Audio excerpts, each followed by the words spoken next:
5 വയസ്സാണ് തോന്നുന്നു. എൻ്റെ 5 വയസ്സിലാണ് അച്ഛൻ മരിക്കുന്നത്. അസൂരി വന്നാണ് മരിച്ചത്. അച്ഛനെ കണ്ടുപോയി തോർക്കുന്നതേ അച്ഛൻ എല്ലാ കൊല്ലം മലയ്ക്ക് പോകും. ഈ കൊല്ലം എന്നെ കൂടെ കൊണ്ടുപോകണമെന്ന് പറഞ്ഞ് കൊണ്ടുപോകാമെന്ന് പറഞ്ഞു. ഞാൻ ഉറക്കം കഴിഞ്ഞപ്പോഴത്തെ അച്ഛൻ അമ്പലത്തിൽ പോയി മാല ഇട്ടേച്ച് വന്നു. ഞാൻ കരഞ്ഞു, എന്നെ മാല ഇടിയിച്ചില്ലല്ലോ എന്നും പറഞ്ഞു. മക്കളെ അടുത്ത കൊല്ലം മാല ഇടിയിക്കാം, ഇപ്പം മക്കൾക്ക് നടക്കത്തില്ലല്ലോ, അടുത്ത കൊല്ലം മാല ഇടിയിക്കാമെന്ന് പറഞ്ഞു. ആ മാല ഇട്ടേ ഉള്ളൂ അച്ഛനെ.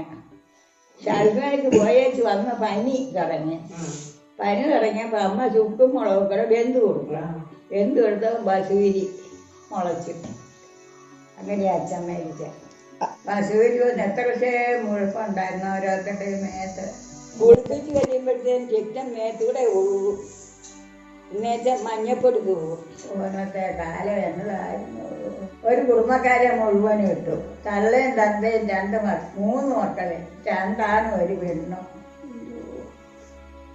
പട്ടക്കനത്തിലിട്ടു. തിരിച്ചിനെ ഇടയ്ക്കിൽ എൻ്റെ വെല്ലുമ്മാവും വന്നായിരുന്നു. കുഴിയെടുത്താണോ? ആയിരിക്കും. വെല്ലുമ്മാവും വന്ന് അടക്കി. എന്നിട്ട് ഞങ്ങള് അമ്പലത്തിൽ പോയി. നോയമ്പ് അമ്പലത്തിൽ പോയി 5-6 ദിവസം ഇരുന്നപ്പം അവിടുന്ന് തുള്ളി പറഞ്ഞു, മക്കളിനി 1 മാസത്തേന് വീട്ടിലോട്ട് പോകേണ്ട, വീട് മാറി താമസിച്ചാൻ പറഞ്ഞു. അങ്ങനെ വീട് മാറി താമസിച്ചപ്പം ചേട്ടനെ അച്ഛനെ അടക്കില്ല. ചേട്ടനെ എന്നെ തോളെ വെച്ചോണ്ടങ്ങ് പോയി. അവിടെ ചെന്ന ചേച്ചി അറിഞ്ഞില്ല. ചേച്ചിയോട് പറഞ്ഞില്ല അച്ഛൻ മരിച്ച കാര്യം. അത് കഴിഞ്ഞ് എനിക്ക് പനി തുടങ്ങിയപ്പോൾ ചേട്ടന് പറഞ്ഞു വീട്ടിലെല്ലാവർക്കും ആയിട്ടുണ്ടെന്ന്. രാത്രിക്കാ ചേട്ടൻ എന്നെ എടുത്തുകൊണ്ട് വരുന്നത്. പൂജക്കുഞ്ഞിനെ എടുത്തുകൊണ്ട് പോകുന്ന പോലെ എടുത്തുകൊണ്ടൊക്കെ എല്ലാം പാടെ കിടപ്പ. ആ നിപ്പ് നിന്നിട്ട് ഒരു 2-3 മാസം കഴിഞ്ഞ ചേട്ടൻ തിരിച്ചു പോയത്. ചേച്ചി മരിച്ച 7-ാം മാസത്തിൽ പേച്ചിന് കൊണ്ട് 8-ാം മാസത്തിൽ മരിച്ചു. ചേട്ടനെ ആദ്യം കാട്ടിയാൻ ചേച്ചിയെ കെട്ടുക.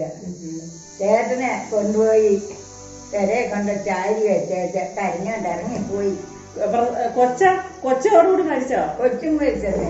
വയറ്റിൽ കിടന്ന വെച്ച് കഴിഞ്ഞാൽ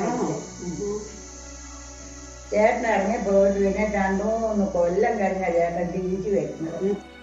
അയ്യമ്മിലേക്കെല്ലാം നാട് വിട്ട് പോയല്ലോ. പിന്നെ ഒരു നമ്പൂരിമാരുടെ വീട്ടിൽ വന്നു. അതില് 1 ആണും 1 പെണ്ണും ശേഷിച്ചു. ബാക്കി എല്ലാം ചത്തു. 1 ആണും 1 പെണ്ണും ശേഷിച്ചു. ഭക്ഷണം നടക്കാതെ വലിയ നായന്മാരാ, വലിയ കുടുംബക്കാരാ, രാജകുടുംബമാണ്. അവിടുന്ന് ചമ്പളക്കാരുടെ കൊടുത്തു വിട്ടേച്ച് ഇടകരിയുണ്ട്. ഇടകരിയുടെ മാട്ടെ കൊണ്ട് വെച്ചേച്ച് കല്ലെടുത്ത് എറിയും. ഇരിക്കുകയില്ല. എറിയുമ്പം ചെന്നെടുത്തുകൊണ്ട് വന്ന് എല്ലാവർക്കും കൊടുത്തു. അമ്മയ്ക്കും അധികം വന്നില്ല, മാവീശ്വരിക്കും അധികം വന്നില്ല. യാനി ചേച്ചി നീ കണ്ടിട്ടുണ്ടോ? എന്നെക്കായാലും കുത്തായിരുന്നു അവർക്ക്. യാനി ചേച്ചി ഏറ്റവും കൂടുതൽ എനിക്കും യാനി ചേച്ചിക്ക്.